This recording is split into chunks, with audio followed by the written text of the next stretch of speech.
Welcome to OTR Debate, our off-the-record podcast where three lawyers debate all things while managing to find out how it all comes back to the law. My name is Mucci. I work in immigration, and I'll be the judge for this face-off of a couple young adult novels and their adaptations. I'm here with Lando. Yeah, hi, I'm Lando. I'm a prosecutor. And I'm I do contracts. We're just a couple of young adults. Yeah.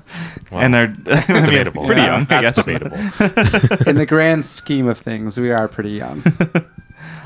Today we will be talking about the Hunger Games and Percy Jackson. So what side do you guys have on this debate? I'm going to do Hunger Games. Okay. And Percy Jackson. That leaves me with Percy Jackson. Yeah, that's true. He just gets leftovers. We Lando just Hunger Games. I was like, I guess I'll take Percy I'll Jackson. take it. Is there anything we want to get out of the way, or do you just want to get into it? Yeah, we can just Let's get into it. Okay. Yeah. So everybody, as always, the format will be opening statements, followed by my questions, and then a brief closing argument from each side, and then we'll be ending with a verdict. And also today we'll be having a guest as well, an expert witness upcoming, Danielle Orsino, an author that we'll be talking to. Correct. I'm going to be calling her as a character witness. Yeah. All right. So who wants to begin with their opening? I can go if you want, we. Sure. I know I took Hunger Games right out the bat, so I'm going to preface this with a full understanding that everyone knows the Hunger Games series. They were wildly popular. The movies were, they did wonderfully, and everybody knows about them. But for the one or two people that don't know what this series is, it's a book series turned movie franchise where 12 boys and 12 girls are chosen as tributes in a battle royale where only one of the children remains after essentially killing their whole competition, all the other kids. The books and movies follow this 16-year-old protagonist, Katniss Everdeen, as she volunteers as tribute to save her sister, who was actually chosen. I think they pick out a bull or something, her name. From then on, she becomes the face of a revolution where the districts, meaning like the neighborhoods and cities outside of the capital, are forced to compete in these games, these Hunger Games, and they're sick of it, so they want a revolution, and she becomes their face. With over 100 million copies sold on the New York Times bestseller list for over 5 years straight, Hunger Games is a book series and movie franchise that delves into huge concepts in an easy to grasp way for young adults as well as full-grown adults and middle-aged men to understand and enjoy. So with all that being said, I think Hunger Games wins this one. Specifically middle-aged men. All right, what do you got here? Yeah. So similarly, for those who are not familiar with the Percy Jackson series, basically it's a series of books where the main character Perseus, or Percy Jackson, is going through life as a 12. Well, he starts life as a. Excuse me. He doesn't start life as a 12-year-old, but he is 12 years old in the first book. He starts his life in the books as 12 years old. Sure, We meet him as a 12-year-old. Yeah. It's like a Benjamin Button guy. Percy Jackson is 12 years old in the first book, and he's going through school, and he's not having like the best time, but he learns that he is actually the son of Poseidon. He finds this out because he starts seeing some visions at school on a field trip, and basically it leads him to start learning more about his dad, because this whole time he's being raised by his mom and his stepfather. But we learn as the readers that the big three, who are the sons of Kronos, so Zeus, Poseidon, and Hades, they had a pact after World War II, because in that universe, the children of the gods, of the big three, were getting too strong. So they had a pact to not have any more children. So his father Poseidon abandons him with his mom, and she remarries. But the reason they had this pledge, this pact together, is because the gods' children were getting too strong. And so in that universe, World War II was a conflict between all of the gods' offspring. So, on this field trip, when Percy's in 6th grade, he learns that he's at risk for murder for being a demigod because, they don't want demigods, the children of the gods, to exist. So he gets sent to this Camp Half-Blood, which is a training camp on Long Island. Not to be confused with Camp Mudblood. Yeah. I don't think Half-Blood here is derogatory in this universe. Okay. So he meets some other demigods. I shouldn't have said it. I shouldn't have said it. I'm sorry. We might have to bleep that one out. We're probably going to get canceled for that. But he meets other demigods and he gets sent on quests. And so the book series kind of follows him and his new friends along as they go through quests, trying to stay alive.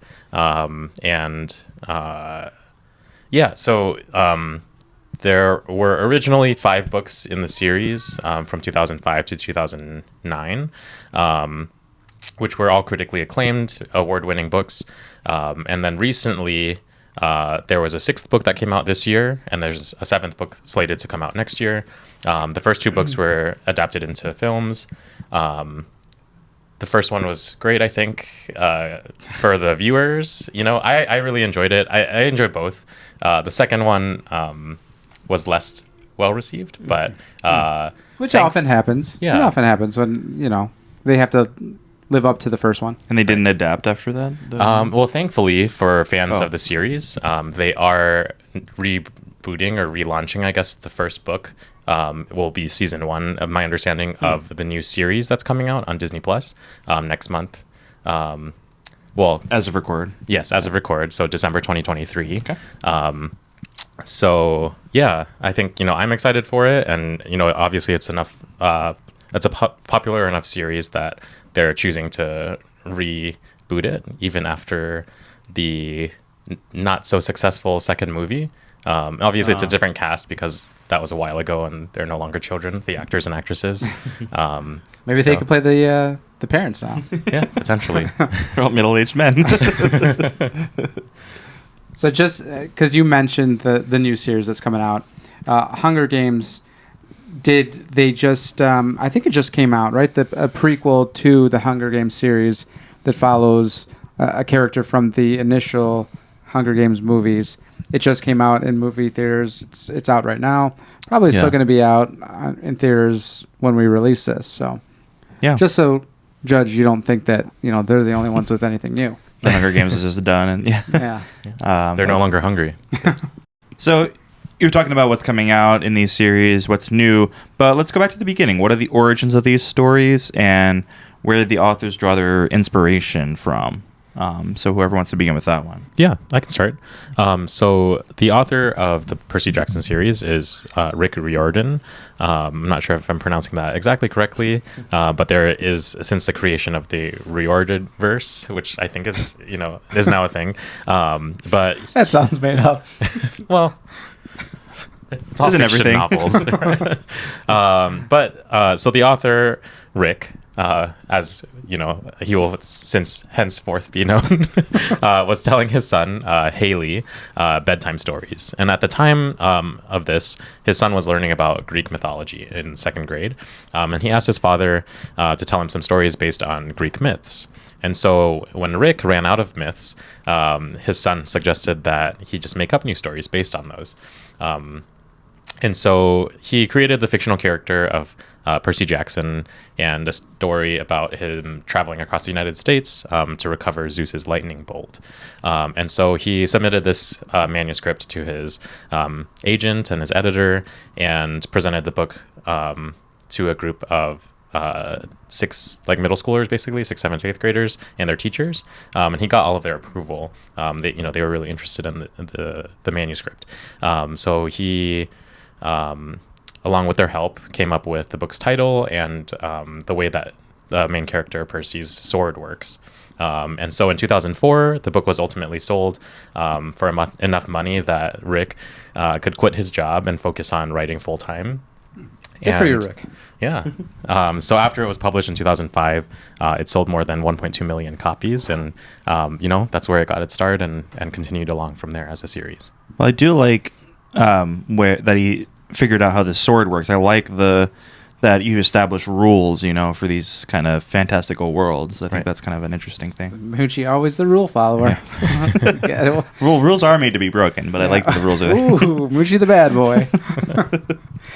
So, right, in terms of Hunger Games, in an interview with Time Magazine, Suzanne Collins describes how she initially started thinking of the Hunger Games series, the Hunger Game book, in that she was channel surfing, she was catching those waves, and she was watching these reality shows or saw these reality shows on TV.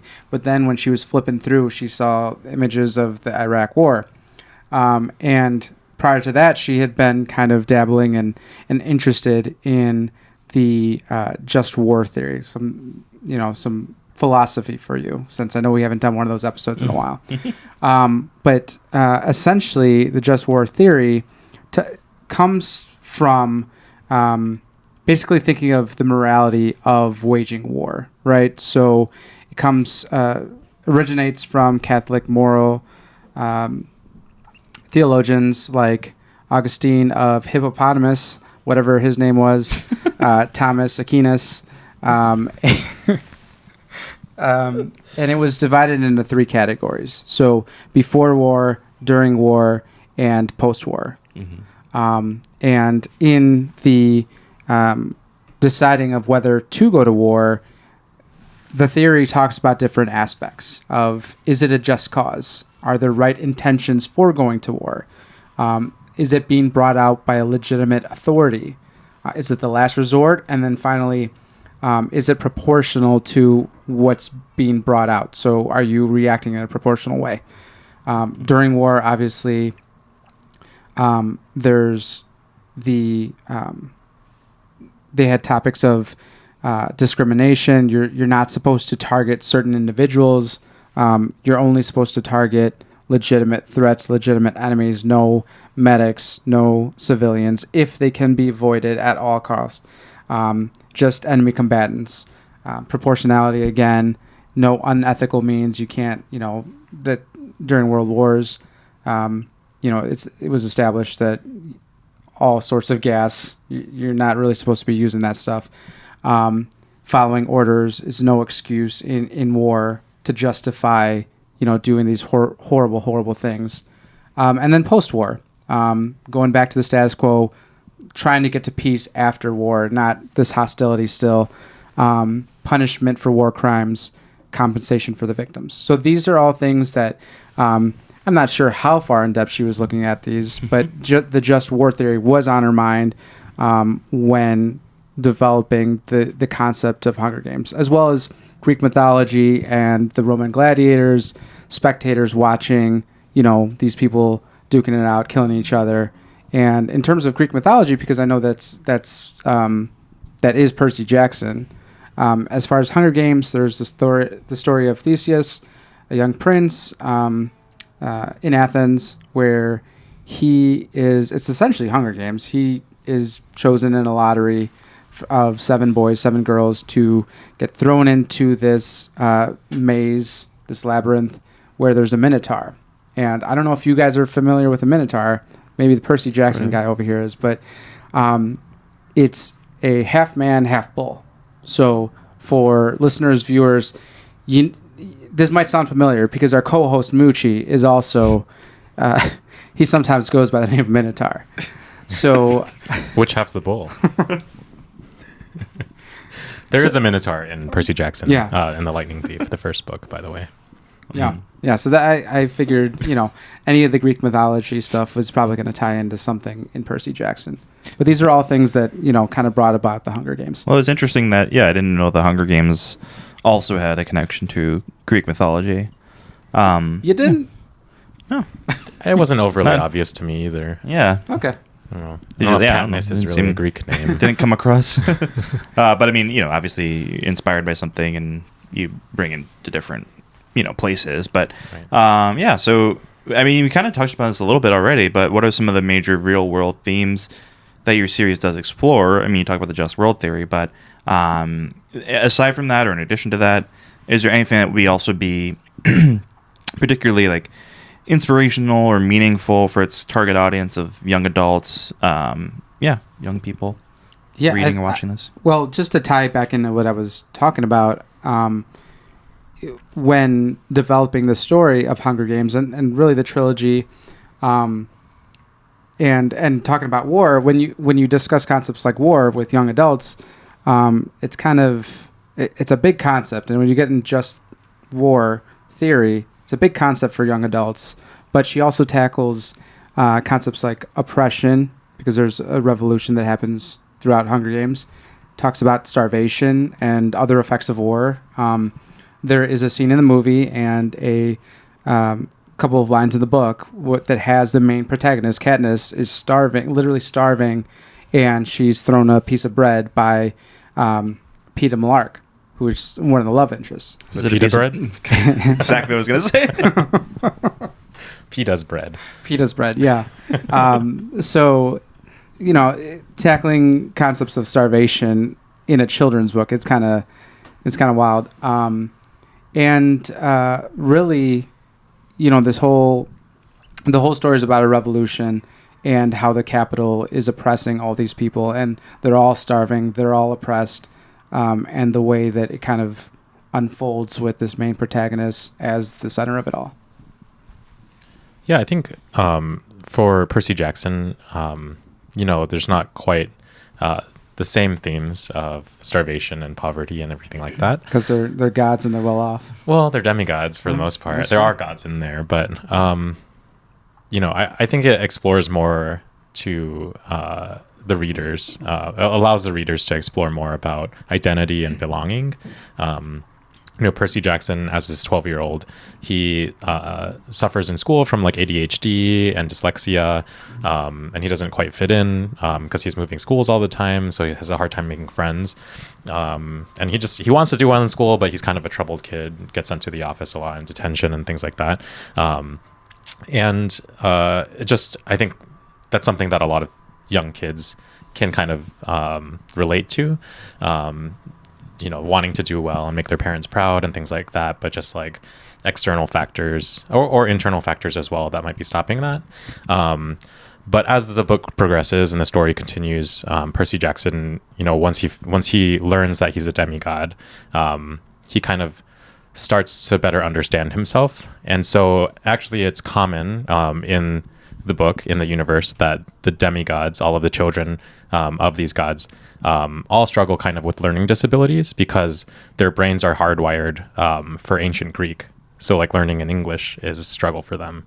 But a lot of the new friends that he makes at the Camp Half-Blood, they all know, or they knew that they were demigods, whereas Percy Jackson's mom kind of had hid it from him. So he was just kind of going through life not knowing. And it's at Camp Half-Blood where he starts feeling more like belonging, and that there are people like him as well. I think one of the big points in the first book is that he has a really strong relationship with his mother, but he really doesn't like his stepfather. And that's something that many children kind of experience too. His stepfather is a really mean guy, sometimes abuses his mom. And his... Did they have that in the movie? I don't think as much. They do... They do introduce him as a character. And the whole reason for him being there really is he's like a really smelly guy. Gross. But the reason his mom marries him is because his stench is so overwhelming. It blocks Percy's scent as a demigod so that the other gods can't come find him and kill him. Oh. Because he's not supposed to exist. It's because disgusting. of the gods. Basically. But yeah. So she's putting up with it to protect him, and knew that, having this smelly guy around will help protect him. So, I kind of, as they go through the plot of the first book, with his mom being kidnapped and everything, and really navigating like his relationship with his mom and the absence of his father because he didn't know who his dad was. Poseidon. He learns that later in the book. But he learns that a lot of the demigods at the Camp Half-Blood are kind of in similar situations. Just the nature of them all being half god, half human. You know, their godparent, not godparent, but the parent who is a god. We got it. Godly parent. Yes, godly parent. By virtue, they just were either raised by single parents or had, parents who remarried. And oftentimes they were someone that they kind of did out of necessity for protection, similar to Percy's story. So, he's just meeting so many new people and kind of gets that sense of belonging and purpose and when he's sent on all these quests. So I think it allows the readers, especially young readers and maybe middle-aged ones as well, who are struggling with identity or purpose in life. It gives them some direction and they can see themselves in the characters. Okay. Okay, before we go any further, I just want to remind everybody to do us a quick favor, subscribe to this podcast, subscribe on YouTube and on any podcast app you're listening to this on, and also follow us on TikTok, Instagram, Facebook, whatever you're on. Just find us and also give us a good review. We'd love that. Yeah. We love you. We do love you. Kensel, so you had your expert witness you wanted to introduce? Yes. At this time, I would like to introduce a character witness, Danielle M. Orsino. She is an award-winning fantasy novelist whose lifelong vision to create whimsical realms that her readers can escape to. Her book, Locked Out of Heaven, was recently named 2023 the New York City's Big Book Award Distinguished Favorite in Visionary Fiction. Mm-hmm. So at this time, I'd like to get her on board and have her as my character witness. All right.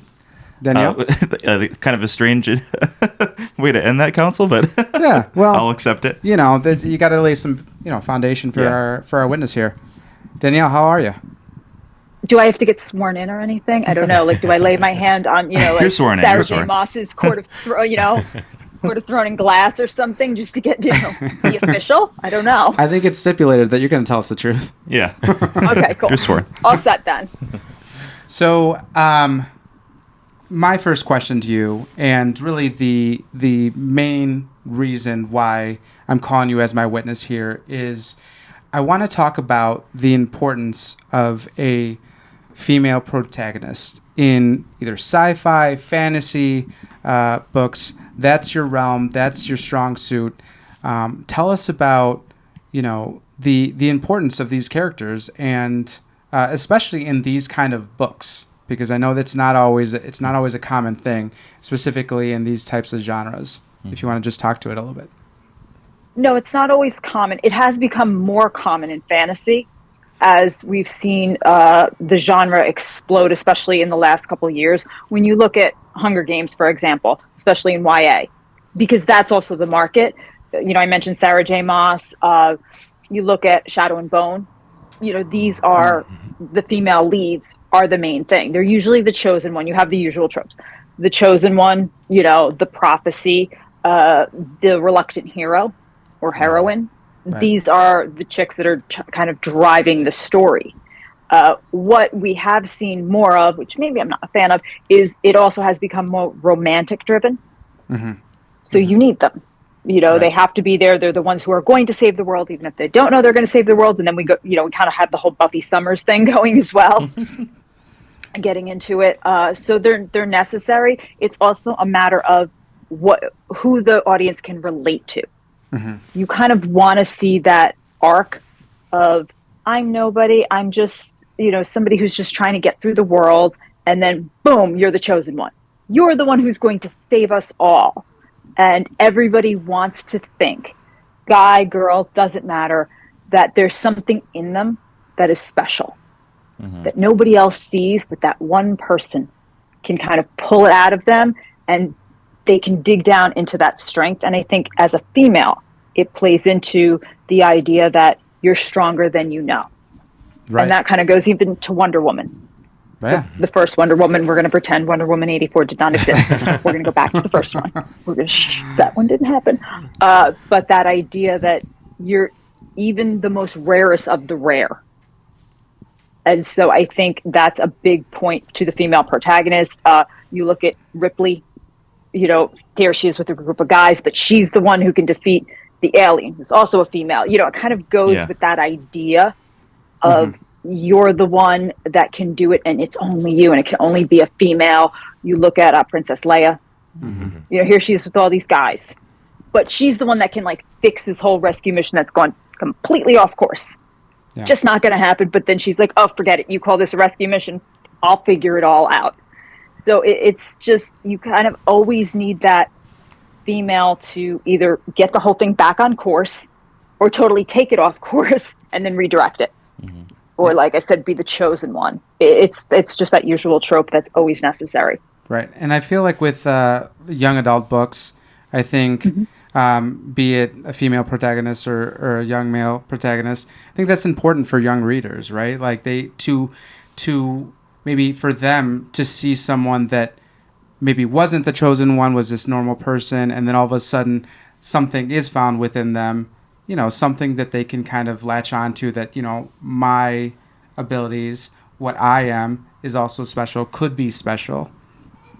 And, very important for young girls to read that and see themselves in it, but also for boys to read that and take a different perspective than they would have otherwise had. I've always read that reading, I should say, leads to more empathy. And when you can read a female protagonist as a young boy, it's going to give you empathy for women that you might not have, had as you're a developing person. So I think that's hugely important. That's excellent points on both sides. Yes, younger girls need to be able to relate and see that they can be more. Boys need the same thing to see that girls are more. But then it also goes to boys need to see it. When you think about the allure of Peter Parker, that was the whole thing. I mean, Stanley kind of did it because he wanted to see that, and he wanted to see a relatable character, and he drew it in himself. But there's also this idea that as much as it's written for the young adult crowd, the adult crowd likes to go backwards and kind of relive that whole youth thing and think, if I had that chance, I would have been picked. I totally would have, that's how I would have done it. I would have been picked out of the crowd. I would have totally been me as tribute. Totally would have stood up for my sister. Yeah, that would have happened if I had it to do all over again. It's kind of that attitude a little bit too. So there's a general universal appeal that I think speaks volumes. I wanted to jump in here because I did notice that you, one of your bios mentioned as one of your muses, Chris Claremont, who wrote, a ton of female characters in the when he took over X-Men in the late 70s and throughout the 80s. Then you got Storm, you got Kitty Pryde, Rogue, all these, incredible, strong and multifaceted, sometimes villainous, sometimes, good or anti-heroes or whatever, female characters. And I wanted to kind of talk about how that inspired you, but also, obviously this is a man writing these in the 70s. So there's some dated, I'm sure, characterization or situations they get involved in. Do you feel, though, that there was a lot that still holds up and that still inspired you, in your writing and everything? I will say Chris Claremont is, to me, still the godfather of the X-Men. If Stanley created, we call him the father, then I would say Chris Claremont is the godfather because he formed and polished everything that we know.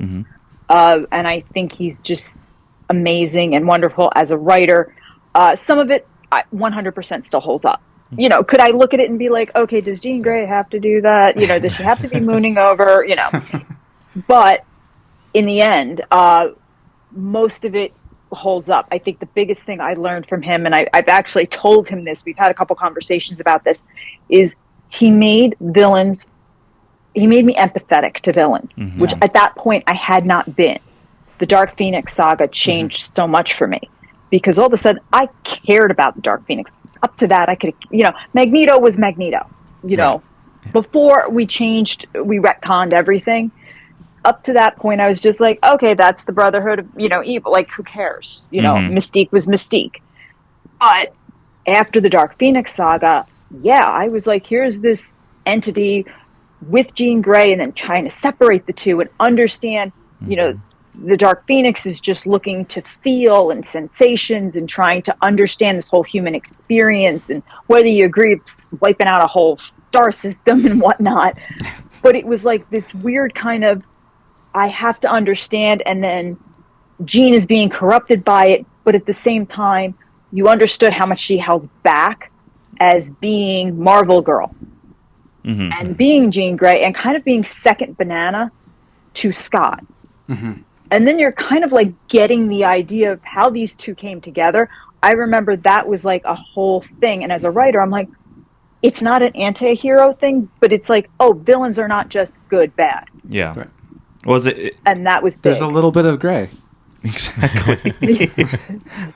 We've great. That's a whole other thing. we've talked about her. I think a couple times. A couple different times. We actually we had an episode where we talked about. We were at C2E2. C2E2. We talked about a book where she was on trial, like a galactic trial or something. For her crimes, which like it was a different version of Jean Grey. I don't know if you remember the all new X-Men. This was like maybe 10 years ago. Yes. But she was like the 60s version of Jean Grey brought to the present of that time.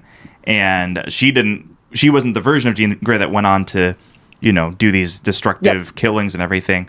But yet, this galactic court still holds her accountable, which is like really interesting, Completely not just at all. Yeah, it kind of seems unjust, yeah.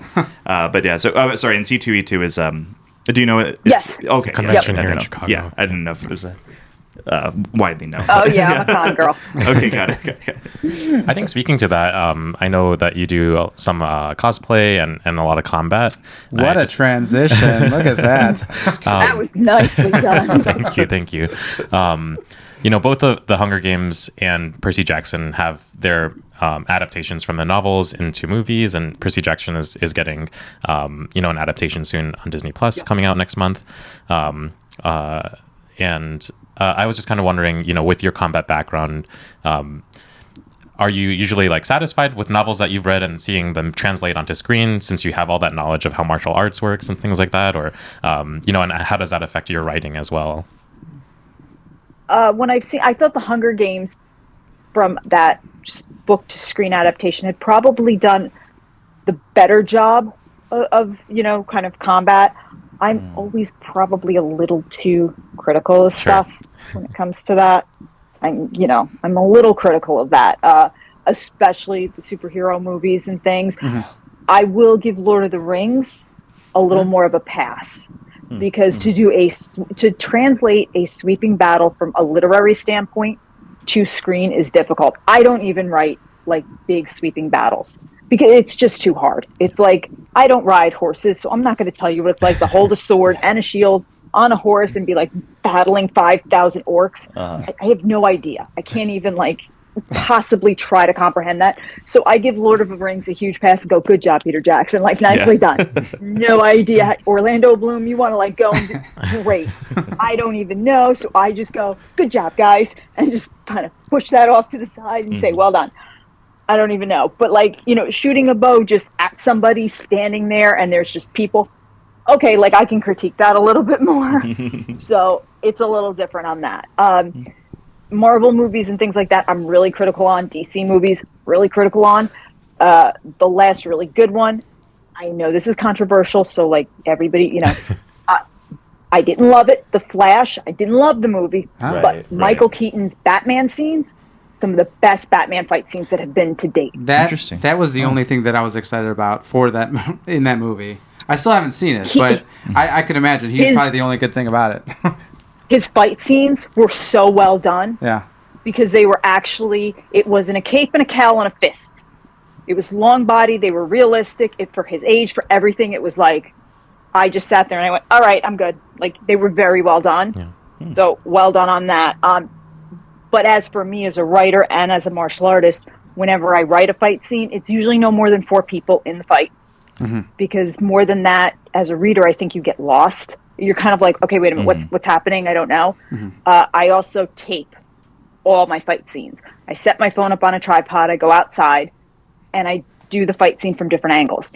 So I know what I'm writing is, so the reader can figure out, are you reading this from the attacker's point of view or from the person who's being attacked? And I would think just to see if it even makes sense, right? I mean, yeah, because I try to keep it simple. It's really, elbows, knees. The kicks are very simple. I'm not sitting here throwing scorpion kicks and crazy stuff where somebody's like, how does that even work? Spinning bird kick. Yeah, we're not doing. There's no tornado kicks. There's nothing like this going on. Because I want the reader to feel like they're fully immersed. Yeah. They're right there, and they're like, oh, I could see what's happening. There's been plenty of times my husband's walked into the backyard, and my dogs are up on their hind legs, and I'm like, stay right there, don't move. And he's going, I don't even want to know. And he just backs out slowly. Yeah. And he's like, just don't hurt anybody. And I've got a sword in one hand, and I'm like, okay, guys, ready, go. And he's just like, as long as I don't hear a bark, we're good. And we've done stuff like that, but everything gets videotaped, and then I watch it, and I'm like, this makes no sense. Back out, do it again. And we keep going until I get something on film that I'm like, now I can write that. Cool. And go. And I have to think about, if I'm attacking somebody, how's their body reacting? Right. If I elbow you in the face, you're probably going to go back. You're not falling into me. Yeah. You're going to go back. How far back are you going to go? If it's a fae, I have to think about their strength. If they're hitting another fae, can they stand it? Are they in armor? Are they in boots? What's the terrain? So I go through all of that and then figure out, how's this fight scene going to end? And we work backwards. And then, I see what it looks like. And then even then, as I'm sitting there, I'll get up from the computer and go, no, and rework it out. And whatever happens, happens. Yeah, that's a really cool process. Yeah, I never heard of that before. That's really interesting. Are there themes to your books, certain things that you always kind of have constants, kind of getting to, like, your universe, all the rules within the universe, the type of weapons, everything has to make sense. If you want to talk about the female protagonists and how they interact in your books, that might be different from maybe other books where, they're a female protagonist, but, kind of still a trope. In my books, my females get along. That might be different. My chicks get along. They are not fighting over men. Okay. There's none of that. They don't have time to swipe right or left. They're not looking for love in the first couple books. They just got locked out of their home. They're stuck on Earth. They are trying to figure out their own identities. They're not like, I'm going to go find a guy. I'm going to go find a girl. Like, none of them have time for that. They're just kind of like, we can't go home. Like, we're stuck here. It's not time for an orgy. Like, they don't, this is not it. They're trying to figure out their lives. They're also not bound by gender. So, if they fall in love, they say, we fall in love with the energy, not the package. They really don't care if it's male, female. That's not, and they don't even define themselves by male, female. They kind of think it's funny when the humans do it. They're like, oh. And when they get married, they're like, so you need a contract to stay together and not cheat?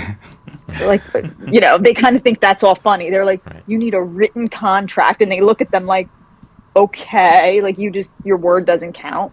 They're kind of, the Fae laugh at that stuff. They're like, okay, that's cute. That's part of it.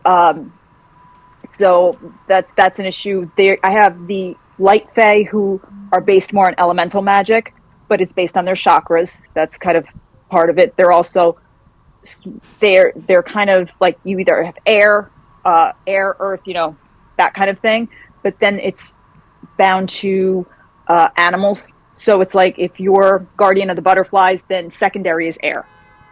So it's kind of that way. It's like, you can be a primary elemental, maybe water, or you can be a secondary to an animal. And it works that way. To where the dark Fae, they're warrior angels. So they have plasma balls and they're celestial blades. So they have a totally different set. And they're not gifted in magic per se, but they have an alliance with dragons. So I have three types of dragons. I have acid, fire, and ice breathers. And they're kind of with the dark fae for different reasons. And the females on the dark fae side, they're all warriors. So they've kind of lived that whole life. To whereas the light fae, they're a little more, I wouldn't say soft. They just have a different perspective. You know, they kind of live in the court. So they look at things a little differently. But they're about their friendships. It's really cool. So if our listeners or viewers want to get more into your series, Locked Out of Heaven, how can they do that? Right now you can get it on audio. That's how it's available. It's on, Audible and stuff like that. And then I'm re-editing the whole book, all 6 books, to put it in one volume. So you will have all of volume 1, since volume 1 is complete, including the novella, which was Fire, Ice, and Acid. That is my dragon tournament, because people were asking for a dragon-centric story. And so I did do a dragon-centric story where it's told from the point of view of a dark fae and her dragon who are trying to get into the elite fighting force. So that I'm adding into volume 1. And then that whole book will be put together before volume 2 comes out. So everybody will kind of be able to get it. So right now you can jump into Locked Out of Heaven on audio just to kind of get a taste and get ready. And then I'll be putting all of it together in one limited edition volume. And, probably put some cosplay pictures in there, just to kind of get everybody set. Yeah. And check it out. But if they want to, if you're in the, I think it's Ohio, yes, Columbus, Ohio area, December 1st through the 3rd, I will be at GalaxyCon selling all of the books there. I will have all the hardcovers and softbacks. So you can come see me there at the pop-up bookshop. And then I will be traveling with the GalaxyCon circuit for all of 2024. And I will have the books there if you just want to come and check it out. And you can always buy them there too from me. Yeah. Great. And Awesome. if you want to just tell us about your socials, I know you're on Instagram and you've got socials that they could access all that stuff as well, right? Yes, you can always follow me on Instagram at birthofthefay_novel and check it out there. And then, you can get all the info really from Instagram. That's where I'm most active. And when I'm going to put the books up on the website, I will let everybody know that's where the announcement will be and where you can find them. And then, I'll be selling what I have left over of my cosplay covers of the books will go up on my website, but I'll make the announcement on Instagram, and that's where I'll make all the announcements about volume 1 and everything else that's going on, and when volume 2 will be ready. Awesome. Great. Awesome. Thanks so much, Danielle. Yeah, Thank you so much. So a great discussion. Thank you guys and, so much. Thanks for being his expert. Yeah. I think you're going I to hope I did you proud. You did me proud, and I think I'm going to win this one for you. I go team. I don't know what else to do for you, but I'll send you good vibes. Go team. I'll get pom-poms out, whatever you need. And, maybe I'll see you guys at the cons. Yeah. I know that we're up for a panel on C2E2 next year. Okay. Yeah. So, awesome. we do a big who would win where we have everybody come up and debate just, their favorite characters. Okay. Cool. And, who did it better and things like that. So maybe I'll see you guys there. Yeah. Oh, yeah. Well, we have to look into that because I think we do want to go next year. For sure. Yeah. For sure. Yeah, I will definitely let you know. But, if you're in the GalaxyCon areas, stop by and see us because we're always doing panels and things there as well and at the pop-up bookshop. Sweet. All right. Great. Yeah. Thank you. Well, Thanks. thanks again. Okay, so now that we've heard from your experts, a lot of great information. Why don't we just go into closings, and this is where you can bring in the law. So just tell me something about how your story connects to the law in your closing here. Sure. So Hunger Games tackles, themes of justice and an injustice when it comes to the law surrounding war, right? So going back to the just war theory, just post-bellum, post-war, what should happen after war. The Hunger Games trilogy ends with the war being over, districts prevailing. This isn't a spoiler because it's been out for a while now.